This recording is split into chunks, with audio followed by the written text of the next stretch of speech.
시간이 대선 국면이다 보니까 좀 앞으로도 이렇게 어, 응급하게 이렇게 여러분 찾아뵙는 그런 시간들이 있을 것 같습니다. 지금 이제 선진변협 우리 시민단체의 대표로서 우리 시민단체가 국가의 나아갈 길에 대해서 함께 고민하는 그런 방향에서 지금 오늘 약 2, 30분 가량 예상하는 프로그램 준비하게 되었습니다. 보시듯이 제목은 4차 산업혁명 시대라는 말을 붙이고 싶습니다. 4차 산업혁명 시대와 기본소득 그런 그 제목으로 말씀드리고자 합니다. 4차 산업혁명, 4차 산업혁명 시대 너무나 많이 듣는 말이죠.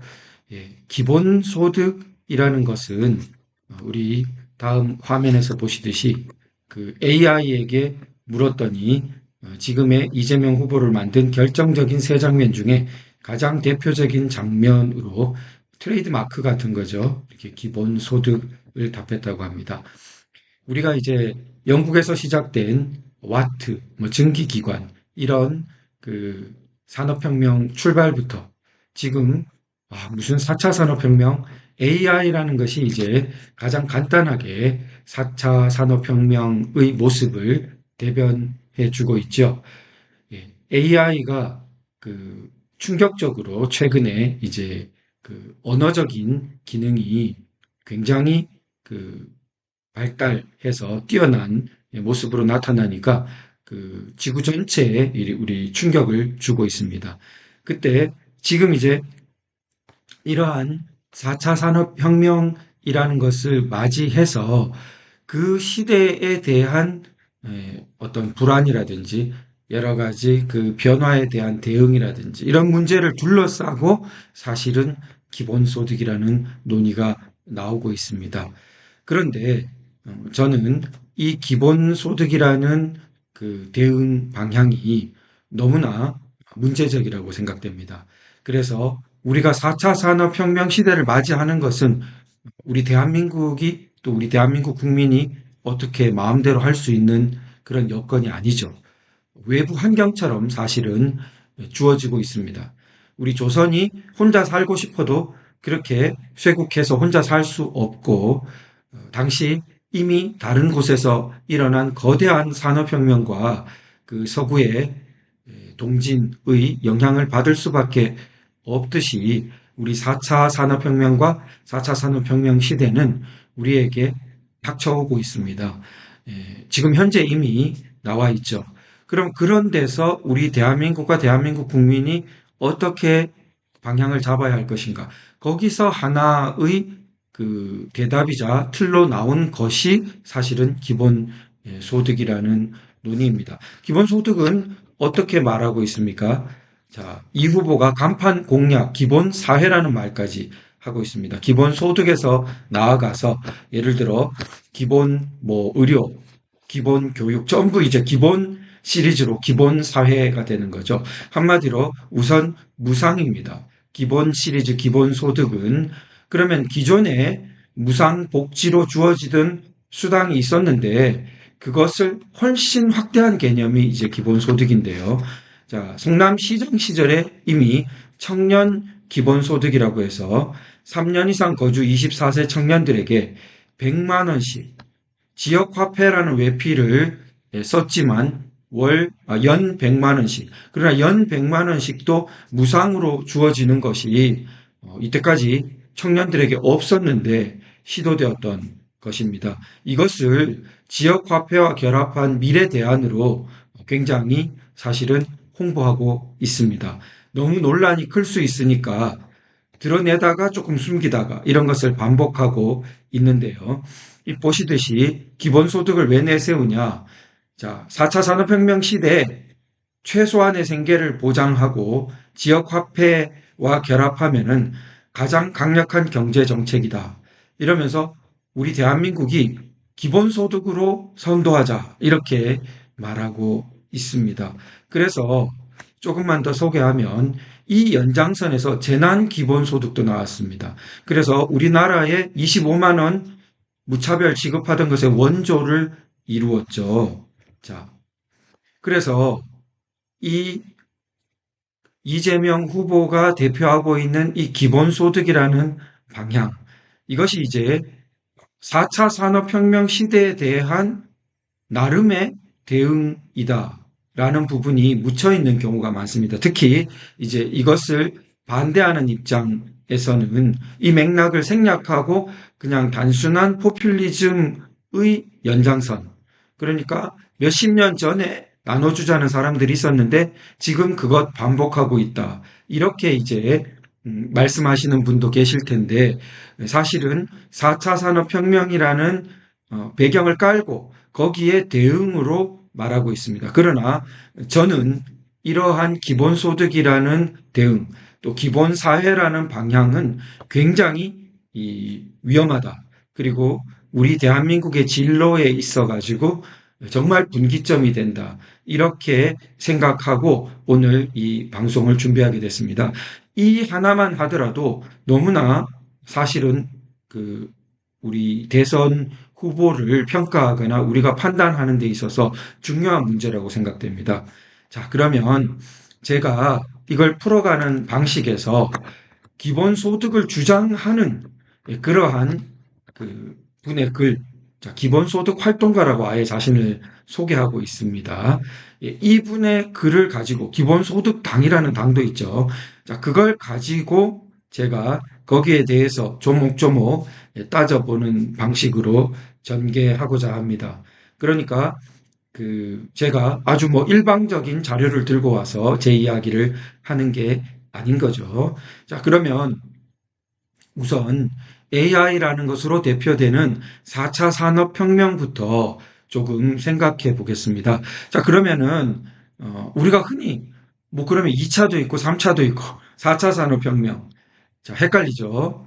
흔히 이제 영국 증기기관 이런 것으로 대표되는 이것을 1차 산업혁명이라 그러고 전기 그리고 대형 공장 이렇게 나타나는 부분을 이제 미국, 독일 등이 대표하는 2차 산업혁명, 19세기 후반부터 20세기 이렇게 전반에 걸치는 굉장히 세계가 많이 변했지요. 그 기간에 눈에 띄게 정말 변했고 지구 전방위로 식민지가 확장되고 서구가 완전히 이렇게 들어오는 그런 시대였죠. 자, 그 다음에 3차 산업혁명이라는 게 우리가 흔히 잘 알고 있는 정보화, IT, 컴퓨터 이런 것으로 대표됩니다. 그러면은 4차 산업혁명은 AI다. 이렇게 하면은 좀 뭔가 밋밋합니다. 그래서 흔히 그렇게 보면은 2차 산업혁명이 제일 커 보인다. 그래서 3차 산업혁명이라고 부르는 정보화 혁명도 사실 2차 산업혁명 때 가져온 정말 무수한 발명품들이 있었고 세계를 바꿨죠. 우리 눈에 보이는 정말 전기, 비행기 모든 것들이 대부분 그때 이제 나타났죠. 자, 그러면 그러한 시각은 김태유 교수라고 우리 나라에서 산업혁명을 깊이 연구하신 분입니다. 그래서 공대 교수님이신데 정부 우리 과학기술 보좌관도 거치시고 특별 대통령실 보좌관도 거치시고 그래서 그 후에 이 산업혁명사를 연구하셨어요. 그러니까 그분의 연구에 따르면은 사실은 두 번의 산업혁명이 있다고 봐야 된다는 겁니다. 덜 복잡해요. 훨씬 쉽습니다. 그러니까 1차, 2차를 묶고 3차, 4차를 묶는 것입니다. 그러니까 이분의 견해에 따를 때 산업혁명은 굉장히 이 가속화된 발전이 특징입니다. 우리가 실제로 보더라도 산업혁명 이전에 농업사회 수천 년 지속됐는데 이 근대 수백 년간 서구에서부터 비롯된 들끓는 이 사회, 산업혁명기 이후의 사회와 비교해 볼 때 정말 그건 훨씬 조용한 시대죠.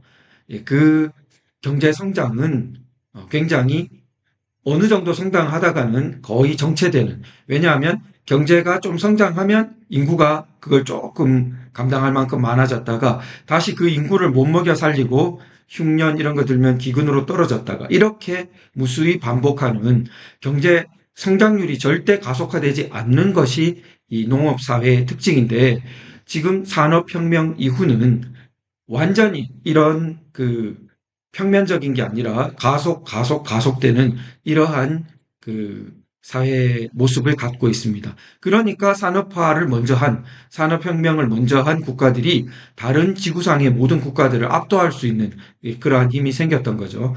그런데 1차, 2차 산업혁명은 긴밀히 연결되어 있습니다. 증기기관, 그리고 또 우리 전기로 돌아가는 또 혹은 휘발유로 돌아가는 석유로 돌아가는 기관들 다 좀 통하죠. 인간의 물리적인 부분들을 인간의 신체의 물리적인 부분들을 대체하고 확장했습니다. 우리 자동차 우리를 대신 걸어가지 않고 말 같은 거 그런 거 이상으로 비행기 모두 실어주죠. 자, 우리 대신 온갖 가전기구들이 우리 몸 대신해서 하고 있죠. 우리 눈을 대체한 여러 가지들 다 나와 있죠. 자, 그러한 우리 거리를 극복하고 이런 부분들이 기본적으로 인간의 신체를 대신한 그러한 물리적인 부분에 1차, 2차 산업혁명 연결되는데 2차 산업혁명 때 훨씬 가속화되는데 사실은 1차 때를 기반으로 이제 가속화되는 거지 1차를 빠뜨려 놓고는 생각할 수 없는 겁니다. 우리나라도 이 국민 총생산이나 이런 증가로 보면은 90년대 이럴 때 훨씬 양적으로는 팍팍 성장하지만 그건 우리 정말 끼니를 걱정하던 때로부터 뭐가 깔렸기 때문이죠. 60년대, 70년대 이 산업화의 기틀이 깔리고 그리고 80년대의 진짜 마지막 고비까지 해줬기 때문에 그 다음에 완전히 이 양적 성장이 되는 것입니다. 이 경제사를 연구하신 분들은 다 이제 상당히 인정하는 부분들인데요. 그러니까 1차 산업혁명 기반으로 거기도 가속화됐지만 2차 산업혁명 때 완전히 더 가속되는 이런 국면을 보이는 거죠. 자, 그래서 우리가 2차 산업혁명에 비해서 이 3차 산업혁명 컴퓨터 정보화는 아직 거기에 못 미친다 이렇게 보이면서 4차 산업혁명을 과소평가할 수 있는데 깊이 이걸 보신 분들은 그렇지 않다는 겁니다. 마치 1차를 기반으로 2차 때 어마어마한 지각 변동이 이루어진 것처럼 이 제2차 사실은 큰 틀에서 보면 제2차 산업혁명이 이 컴퓨터로부터 비롯되는 혁명인데 이건 왜 그러냐? 인간의 신체 물리적인 부분이 아니고 뭐를 대신합니까? 정신적인 부분.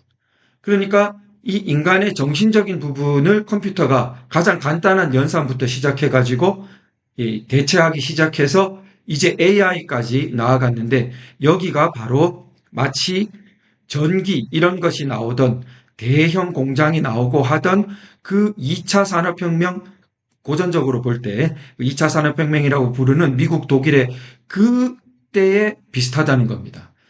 마치 지금까지의 정보화 혁명은 영국의 산업혁명처럼 기초를 깔아준 것에 불과하고 지금 이 AI로부터 비롯되는 소위 4차 산업혁명이라고 불리는 것이 어마어마한 가속도로 이제 곡선을 그릴 것이다. 그러니까 2차 산업혁명 때도 그만큼 큰 격차의 가속도를 보였다면 지금 그걸 다 딛고 나오는 4차 산업혁명 때는 얼마나 큰 가속도로 변하겠습니까?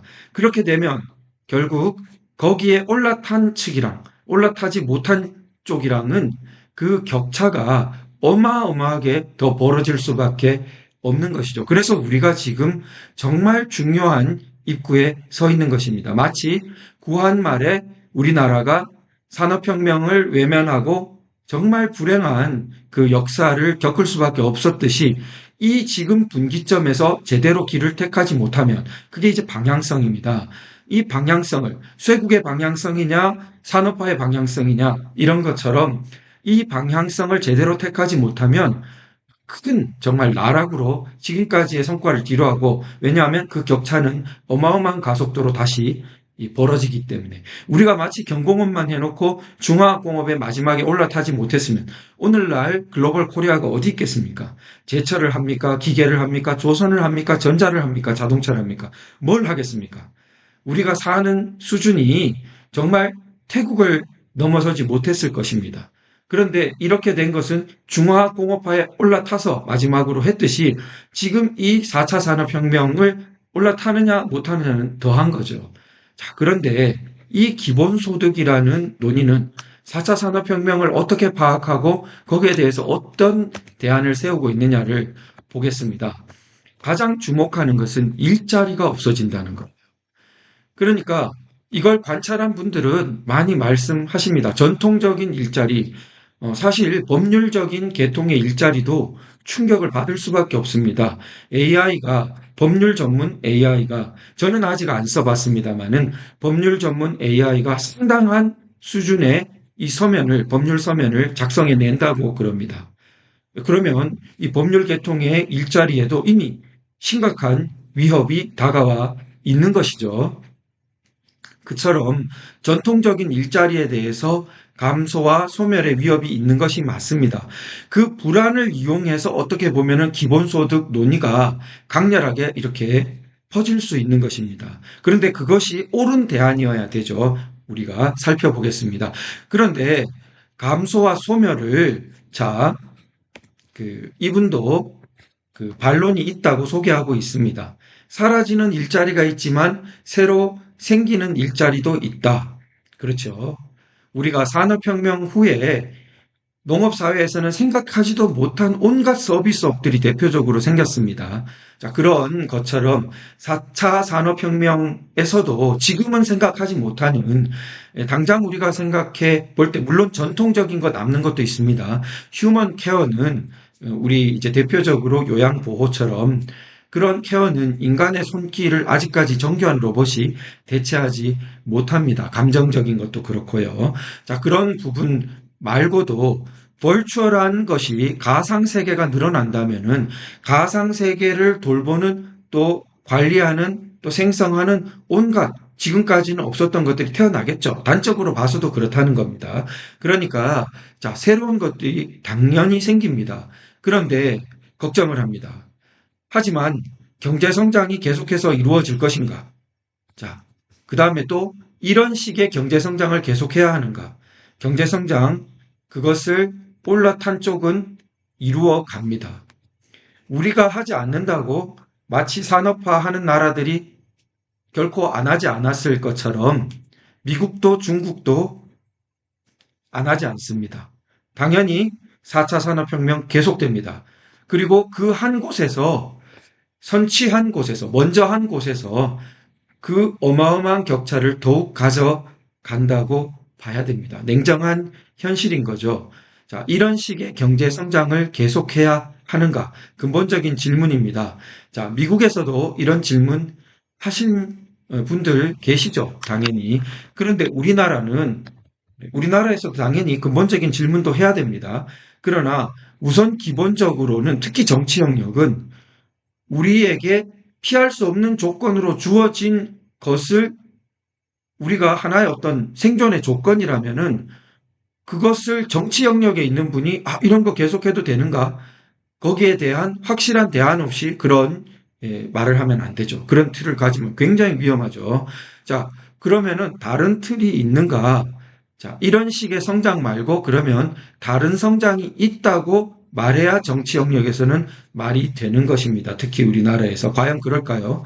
자, 그 다음에 이 다른 부분은 자, 일자리는 단지 경제적인 것만이 아니기 때문에 어떻게 하든 그 일자리 보장이 돼야 된다. 그래서 그린 뉴딜 일자리 창출 이런 것을 말한다고 소개하고 있습니다. 자, 이 부분도 문제의식 자체는 우리가 주목해야 됩니다. 그러니까 일자리가 단지 우리 그 경제적인 것만이 아닌 것 맞습니다. 그래서 삶의 의미를 거기서 찾는 부분이 있기 때문에 경제적인 그 부분은 기본소득에 오히려 심각한 문제점을 제기하는 것입니다. 그냥 생계, 생활 이런 문제가 아닙니다. 그래서 좋은 일자리 문제가 항상 더 생기는 것이고요. 그런데 과연 기본소득으로 그러한 좋은 일자리 창출이 더 될 수 있을 것인가? 우리는 심각하게 의문을 갖게 됩니다. 저도 물론 어떤 대안을 가지고 말해야 되죠. 대안을 말씀드리는 방향으로 할 것입니다. 자, 그래서 그러면은 기본소득을 주장하는 분들은 경제 성장을 한다는 거죠. 이것으로 기본소득으로. 자, 그러면 보겠습니다. 자, 이분이 이걸 하기 전에 그 인공지능에 대해서 좀 살펴보고 있습니다. 그래서 이 인공지능이 자, 오늘날의 문명 비평적인 시각에서 봐야 된다. 그러니까 우리 삶 자체를 근본적으로 바꾸어 가고 있는 기술이다. 물론 문명사적으로 바라봐야 되는 것 맞습니다.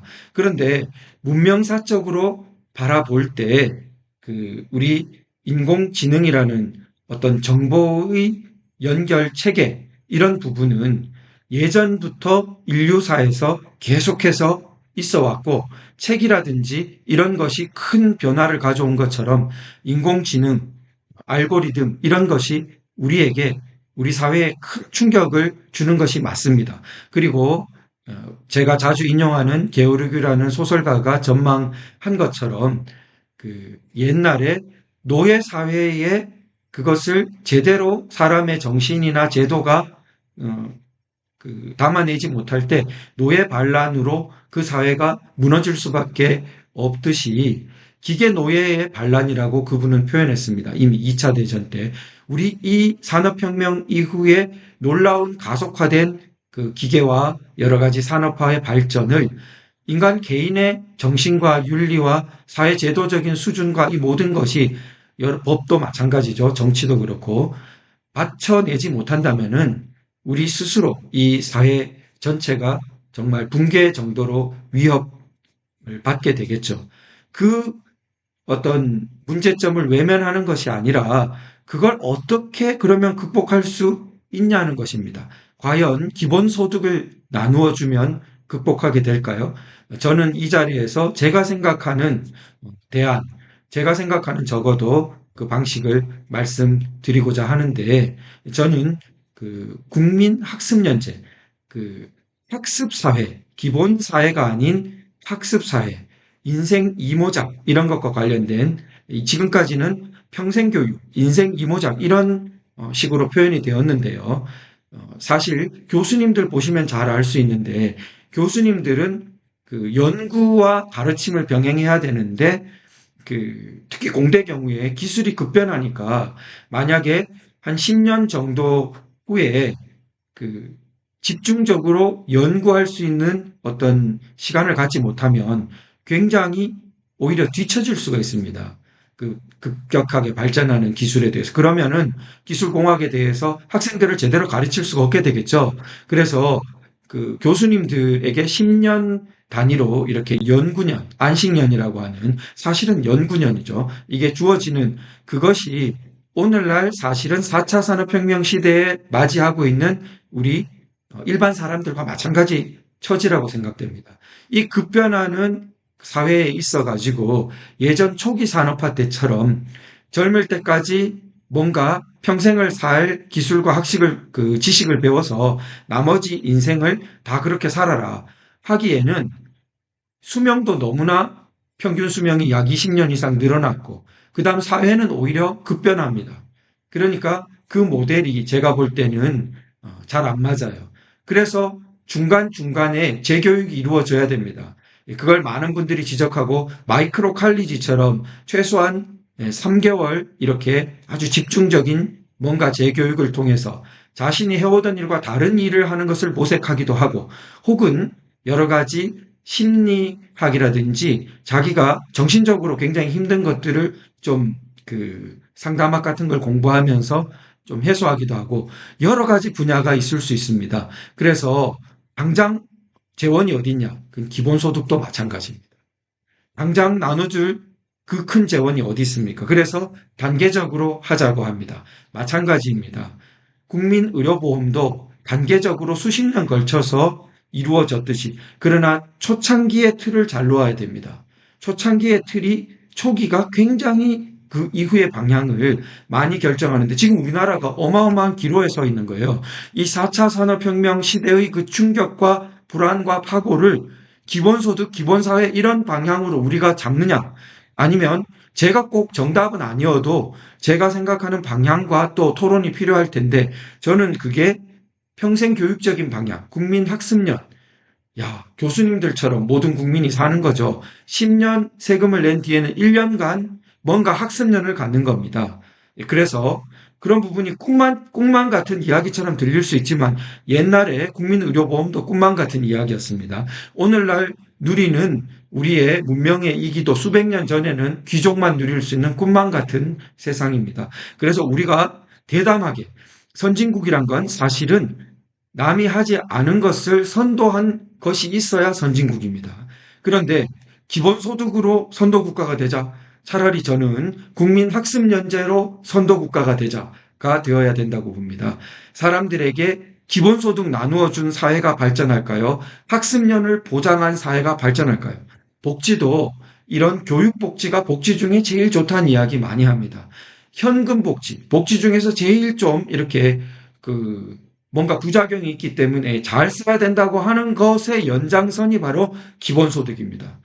복지 중에서 가장 보편적으로 좋다고 하는 교육복지를 확대한 것이 바로 국민학습연제, 학습사회의 틀이라고 생각됩니다. 자, 기본소득 주장하시는 분의 글을 조금 더 보죠. 그래서, 자, 인공지능은 굉장히 자본주의의 나쁜 면, 이윤 추구에 이런 것들을 막 해서 나온 거다. 그래서 또 한편으로는 노동에 대해서 힘들고 위험하고 지루한 노동 이렇게만 이렇게 좀 강조하셨어요. 그런 노동은 앞으로의 4차 산업혁명, 이 공장 전체를 기계화, 자동화하는 방향으로 가지 않습니까? 더욱 위험한 노동 부분은 자동화된 기계가 대체해 갈 것입니다. 사실은 이런 우리 전기 산업화, 1차 산업혁명 시대에 있었던 위험한 노동에 해당되는 부분은 오히려 4차 산업혁명을 통해서 극복되는 방향으로 갈 것입니다. 그리고 인공지능이 초대형 인공지능을 모델로 해서 이윤 추구의 자본주의, 불평등한 권력관계 이렇게 이제 연결시킵니다. 그래서 더 나아가서 자, 인공지능이 어떻게 발전했냐? 수많은 사람들의 데이터를 모아서 발전한 거다. 그러니까 그건 공유지와 공유부처럼 마치 공유의 것이다. 왜 그것을 초거대 기업이 자본주의적 이윤으로 독점하느냐?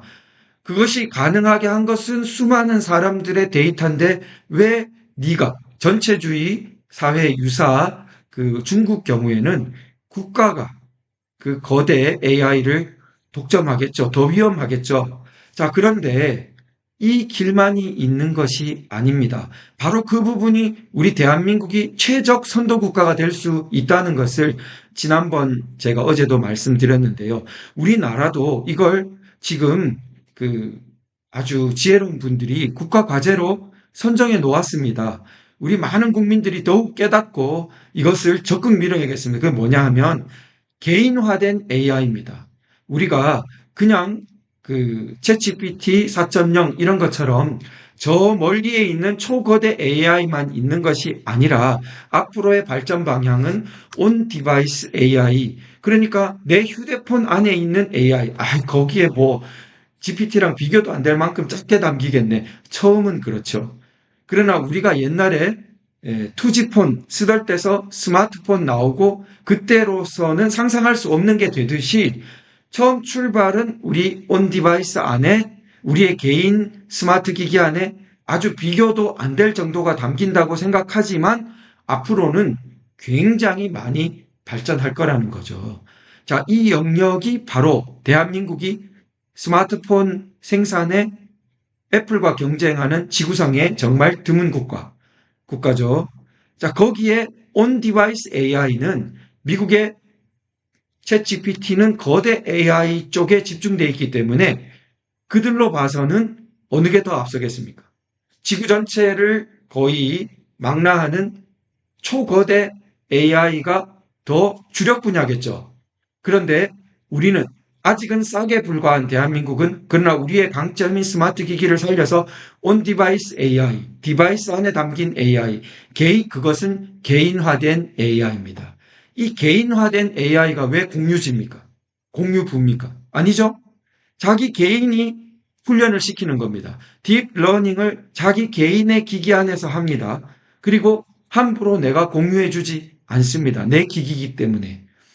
그렇기 때문에 AI가 마치 개인의 데이터를 뽑아서 초거대 기업만 살찌우는 모델만 있는 것이 아니라는 겁니다. 그리고 바로 그렇지 않은 이분이 비판하는 것이 아닌 긍정적인 영역의 AI를 발전시킬 수 있는 그러한 아주 최적지가 바로 대한민국이고 우리가 선도해 갈 수 있는 겁니다. 중국은 왜 안 되냐? 중국 안 되죠. 유사 전체주의 국가는 초거대 AI는 사람 안면 인식 막 시키고 개인 프라이버시 중시하지 않으니까 빨리 발전할 수 있습니다. 그러나 뭐가 안 되죠? 데이터 막 모으는 것까지 되지만 개인화된 AI를 허용하겠습니까? 개인화된 AI를 허용하기에는 굉장히 주저스럽습니다.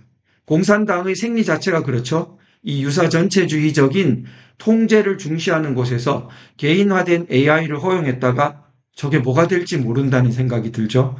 허용하기가 쉽지 않습니다. 초거대 AI도 어떻게 하면 저거 통제할까 많이 연구해야 되는데 개인 AI까지 바로 그렇기 때문에 미국도 중국도 지금 그 분야는 어떻게 보면은 조금 뒤로 돼 있는 부분이 우리가 강한 이 개인화된 AI 분야입니다. 우리가 국책과제로 이미 돼 있는 만큼 이 부분을 온디바이스 AI, 개인화된 AI 영역을 뚫고 나간다면 4차 산업혁명 시대에 비로소 초가속화되는 부분을 올라탈 수 있고 바로 그렇게 될 때 국민학습연도 자연스럽게 결합합니다.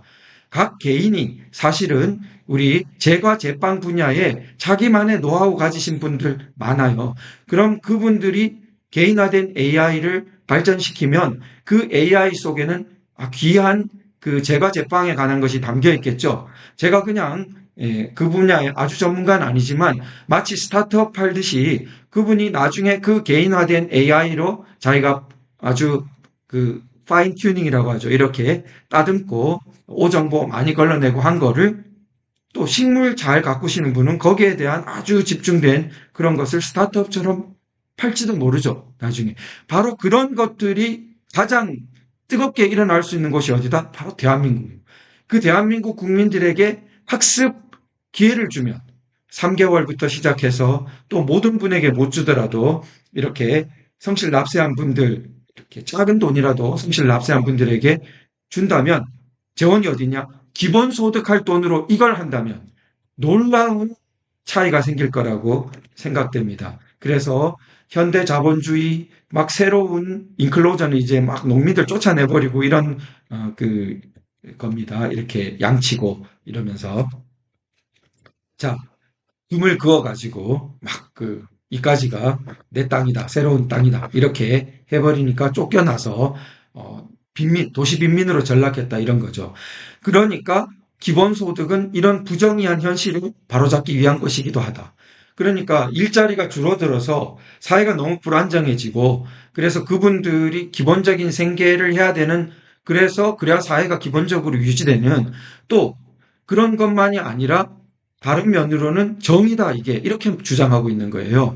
그 초거대 데이터들이 개인 걸 뺏어가지고 이루어진 거랑 마찬가지다. 공공의 부다. 그런데 왜 그걸 가지고 기본소득으로 안 나누어 주냐. 이렇게 말하고 있는 것입니다. 자, 이런 방향에서 기본소득이 나오고 있는 것이고, 이재명 후보의 이 기본소득론이 저는 크게 여기서 멀지 않다고 봅니다. 이러한 기본소득론을 바탕으로 이 4차 산업혁명 시대에 대한 것을, 자, 여기에 모두의 것을 모두에게, 이러한 아주 우리가 봤을 때 지금까지 문명사의 발전 방향에 위험한 그러한 방향이 나오는 것입니다. 듣기에는 굉장히 환상적으로 들리지만 이것은 4차 산업혁명 시대에 우리 국가가 그러면 잘 살아남겠습니까? 자, 그러면 누가 이 AI 발전이 가속화되고 있는 것에서 우리나라는 그렇게 기본소득으로 나눠주면 AI가 자동으로 발전할까요? 4차 산업혁명 시대 어떻게 선도국가가 되겠습니까?